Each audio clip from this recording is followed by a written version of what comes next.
योगी जी वो मुसलमान जो हिंदुस्तान में रुके बंटवारे के बाद 1947 के बाद, वो डेमोक्रेटिक सेटअप में रहना चाहते थे, वो नहीं रहना चाहते थे इस्लामी सेटअप में, और उन्हें अपने राष्ट्रवादी होने पर बहुत गर्व है, और हमें किसी से सर्टिफिकेट की क्या जरूरत है। हम तो रुके अपने इस डेमोक्रेटिक सेटअप में, और हम चाहते हैं कि हिंदुस्तान आगे बढ़े, हमारा भारत आगे बढ़े, तो उसमें बांट के तो आप भारत को पीछे ले जाना चाहते हैं। आप बहन जी बहुत अच्छी बात कह रहे हैं, और मुस्लिम है, अपने मौलाना और मौलवियों को समझा पाते कि 3 तलाक के मुद्दे पर भी इस प्रकार का फतवा जारी करते बहुत अच्छा होता। मैं क्षमा चाहूंगी, मुस्लिम औरतों के तलाक का मुद्दा आपका मुद्दा नहीं है, मेरा मुद्दा नहीं, ये देश का मुद्दा है। आप पूरे देश की महिलाओं, देश का मुद्दा है। आप पूरे देश की महिलाओं के आरक्षण की बात करिए, उनको राज्यसभा में, विधानसभा में, अरे वो मिल जाएगा, विवेकानंद जी वो ने तो मिल जाएगा। मुझे दुख होता है कि लोग धर्म को व्यापार बना रखा है, जिस तरह व्यापारी अपने लाभ और हानि के लिए लड़ता है, इसी तरह धर्माचार अपने प्रचार के लिए लाभ और हानि में लड़ते हैं। ये जो है ये व्यापार नहीं है। मुल्ला और मौलवियों को समझाए कि 3 तलाक के मुद्दे पर फतवा जारी करें और एक बड़ी मुस्लिम आबादी को न्याय दें। आप इस तरह के इश्यूज ना उठाइए मेहरबानी से। ये वो वक्त आ गया है कि आप देखें कि मुसलमान औरतों का क्या मुद्दा, मुसलमान खुद मर्द भी एजुकेशन में कितने पीछे है। ये बात उन दलों को समझानी चाहिए जो मुसलमानों को केवल आजादी के बाद वोट बैंक बना करके रख दिए हैं। योगी जी से मैं सहमत हूं कि आप जो सवाल इनको कह रही हैं ये उठाएं, मुसलमानों की गरीबी, गुर्बत और इसकी बात, वहां जो पार्टियां जो मुसलमानों को सदियों से, दशकों से वोट बैंक समझती है, वो पार्टियां भी वहां मुसलमानों के सिर्फ वोट बैंक समझती है, उनके विकास की बात कम करती है। चुनाव में रमजान के मौके पर, ईद के मौके पर टोपी लगाकर मुसलमानों के साथ तस्वीरें खिंचवाते नेता भी मुसलमानों का भला नहीं करते हैं। क्या अगर किसी विदेशी आक्रांता के द्वारा किसी विदेशी आक्रांता के द्वारा किसी कालखंड में कुछ ऐसा कार्य किया गया है, उसको बदला जाना चाहिए। यह देश की सांस्कृतिक आजादी की लड़ाई भी है। सही बात है। तो आप ताजमहल का नाम राम महल कर सकते हैं, क्यों नहीं करेंगे? कर देंगे, बिल्कुल किया जाना चाहिए। आवश्यकता है तो किया जाना चलेगा। तो जो मुमताज महल के लिए शाहजहां ने ताजमहल बनाया, उसको जांच का विषय है, चर्चा करिए ना इस पर कभी खुले मंच पर। अच्छा, तो इसका मतलब जो भी पुरानी विरासत है, अगर कहीं लाल कोई विरासत नहीं, कुतुब मीनार जो देश के हित में होगा हमें वह कदम सख्ती के साथ उठाना चाहिए, बिना सोच, बिना लौंग लपेट के, बिना संकोच के। तो देश के हित में, देश की सुरक्षा के हित में है, आने वाली पीढ़ी के भविष्य के हित में हमें वो कदम उठाने में कोई संकोच नहीं करना चाहिए। तो योगी जी आप ये मानते हैं, आप थोड़ा गुस्से में हैं, तो मैं कोई गुस्सा नहीं हूं, मैं आपको बता रहा हूं। आप जो मुझे कह रहे हैं, मुझे भय है कि आपको फिर पसीना ना हो जाए। बिल्कुल नहीं, मैं चाहता हूं आप गुस्सा करिए, पसीना नहीं आएगा मुझे, चिंता मत करिए। मैं ये करूं कि इसका मतलब हुआ कि आप देश के हित में मतलब मानते हैं, जो 20-22% मुस्लिम आबादी है वो देश हित के खिलाफ है, उनको हाशिए पर रखकर आप अपना देश, अपनी दुनिया। आप कभी गोरखपुर आएंगे ना, वहां मुसलमान जब पीड़ित होता है तो वह कहीं और नहीं जाता, वो मेरे पास ही आता है, कहता साहब देखो फलाना गुंडा उसके पास विकल्प परेशान कर रहा है। और उत्तर प्रदेश सरकार से भी जो पीड़ित होता है तो भी मेरे पास ही आता है, कहीं और नहीं जाता है। अकेले सांसद हूं जो 2-3-4 घंटे पब्लिक के लिए खुले उसमें बैठता हूं, कोई सुरक्षा नहीं, कोई तामझाम नहीं, कोई भी आए अपनी बात कहें, और फिर अगर बातचीत से मानेंगे ठीक, नहीं तो आंदोलन का रास्ता वहां तय होता है।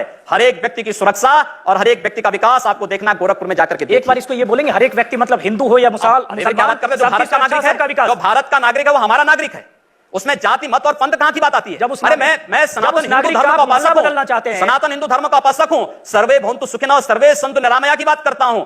मैं किसी मत और मजहब का विरोधी नहीं, लेकिन जो भारत का विरोधी है मैं उसका विरोधी हूं सर, वो कोई भी हो मैं उसका विरोधी हूं।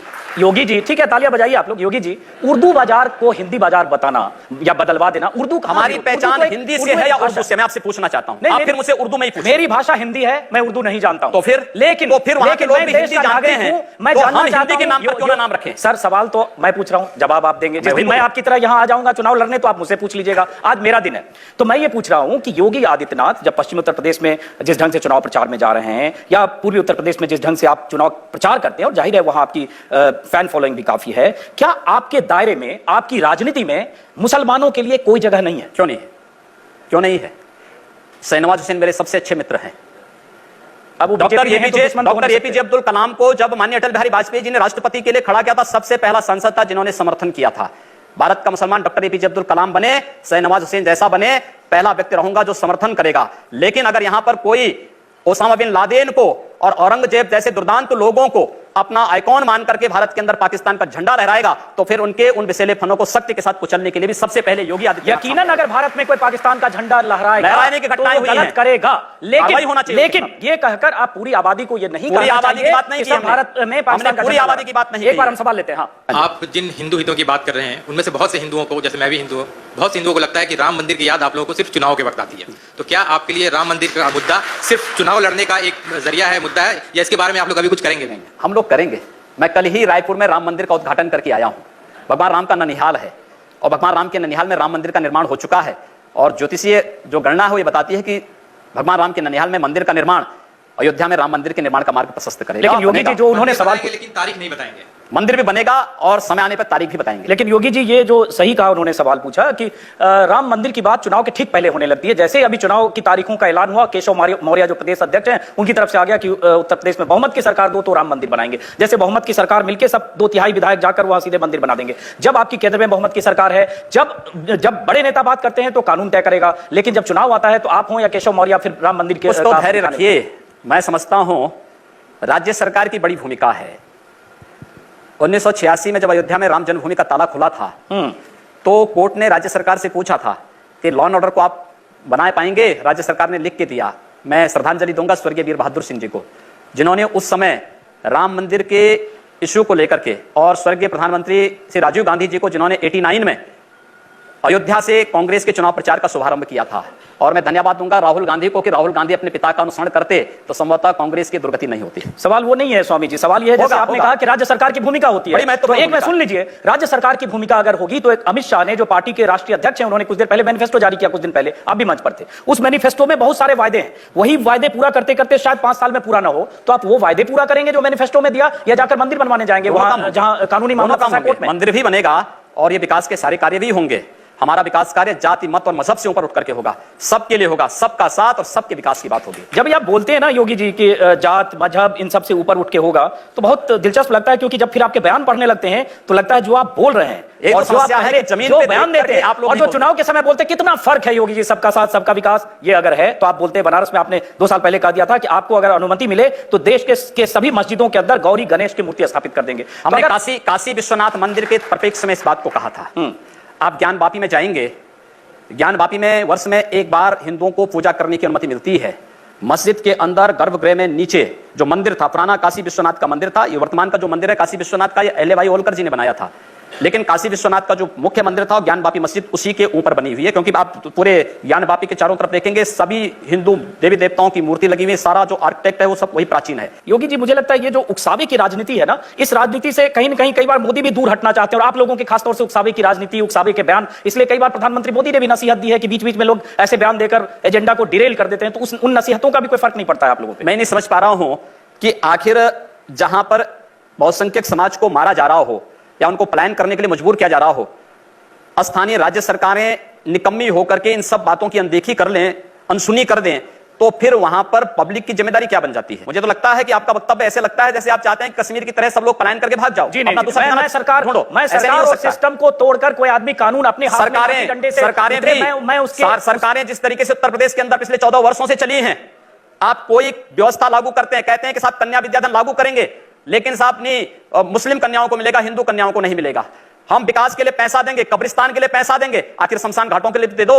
ये सब नहीं कर रहे हैं आप। इसको सेकुलर कहते हैं, और अगर हम कहते हैं कि सबको दो, अगर शमशान घाट नहीं, सबको दो नहीं कहते। भैया कह रहा हूं ना, फिर भाई मैं कह रहा हूं, उत्तर प्रदेश की पिछले 14 वर्षों की सरकारों की पूरी नीतियां ही सांप्रदायिक रही हैं। एक भी बार मीडिया इस पे क्यों नहीं बोला है? इस पे क्यों नहीं बोला है? नहीं, वो तो यानी कब्रिस्तान को पैसा मिले और शमशान घाट को ना मिले, कन्या विद्याधन मुस्लिम कन्याओं को मिले लेकिन हिंदू कन्याओं को ना मिले, एक भी बार क्यों नहीं आपने इसको उठाई? सरकार ऐसी बेईमानियां करती है तो वो गलत है। की है, इसका जवाब अखिलेश, मैं कह रहा हूं ना, की है, पूछना चाहिए था आपको अखिलेश यादव से इस बारे में। वो अगर ऐसी कोई सरकारें करती वो भी गलत है। और योगी जी आप भी एक तरफा जब करेंगे हिंदू, मैं एक तरफा नहीं कर रहा हूं। हमने कहा हम अहिल्याबाई कन्या विद्या योजना के अंतर्गत स्नातक तक की शिक्षा सभी बालिकाओं को देंगे। सभी बालिकाओं का मतलब जाति मत और मजहब कहीं नहीं आता है। हमने कहा सबका विकास होगा, हमने कहा सबका साथ होगा। अगर हम सबकी समृद्धि और सबकी सुरक्षा की बात करते हैं तो हम सांप्रदायिक हो गए, और अगर दलित मुस्लिम एकता की बात कर रहे हैं या यादव मुस्लिम एकता की बात कर रहे हैं तो वह सेकुलर हो गए। दोहरापन साथ होना चाहिए। योगी जी एक सवाल मैं जनता से लूंगा, लेकिन आपने सबका साथ सबका विकास अच्छा जुमला है और प्रधानमंत्री मोदी का भी नारा है, लेकिन सबका साथ सबका विकास में 371 सीटें उत्तर प्रदेश में बीजेपी बांटती है और उसमें अगर एक मुस्लिम भी नहीं है, जिस मुस्लिम की आबादी यूपी में 18 से 20% है, तो अंदाजा लगाया जा सकता है सबका साथ सबका विकास कहना और अगर किसी को टिकट न देना या आपको उम्मीदवार नहीं मिलेंगे तो उसके क्या मायने हैं। इसका जवाब लूंगा, लेकिन कुछ लोग हैं जो सवाल पूछना चाहते हैं। जी, कुशीनगर का हाल बिल्कुल बर्मा जैसा हो रहा है, मुसलमान वर्ग वहां सांस नहीं ले पाता है, तो आप किस तरह के काम करने में, और जिसको हम माफिया कहते हैं वो भी यही जस्टिफिकेशन देते हैं रॉबिन हुड वाला कि साहब सरकारें चीजें नहीं पहुंचा पा रही हैं, अमीरों से लूट करके गरीबों को दे रहे हैं, उनको संरक्षण दे रहे हैं, इन दोनों में फर्क क्या है? देखिए कुशीनगर में जिस प्रकार के तत्व हैं आपको मालूम है कि आईएसआईएस से जुड़े हुए तत्व भी कुशीनगर में पकड़े गए। और अगर आप उसका समर्थन करते हैं तो मैं इसको बहुत हम नहीं, ये भड़काई नहीं, हम लोग और डेलीगेशन पिछले ऐसे साल लेकर गए हैं तत्वों योगी जी। को, ऐसे तत्वों के गरीबों साथ को, सख्ती के देखिए साथ निपटा जाना हम चाहिए। लोग वहां जा चुके हैं, इसलिए ऐसे कह रहे हैं, गरीब मुस्लिम परिवार ऐसे बच्चों को तत्वों के कहीं साथ से सख्ती कोई से निपटा जाना चाहिए। नहीं, गलत बात कर रहे हैं। मैं कह रहा हूं ना, देखिए, आप जो ये आदमी चीजें हैं वहां पर। जो मजलूम है वो आईएसआई नहीं हो सकता है। आप जो वहां पे मजलूम है वो पाकिस्तान का ISI झंडा लहराएंगे, आप वहां पाकिस्तान का झंडा लहराएंगे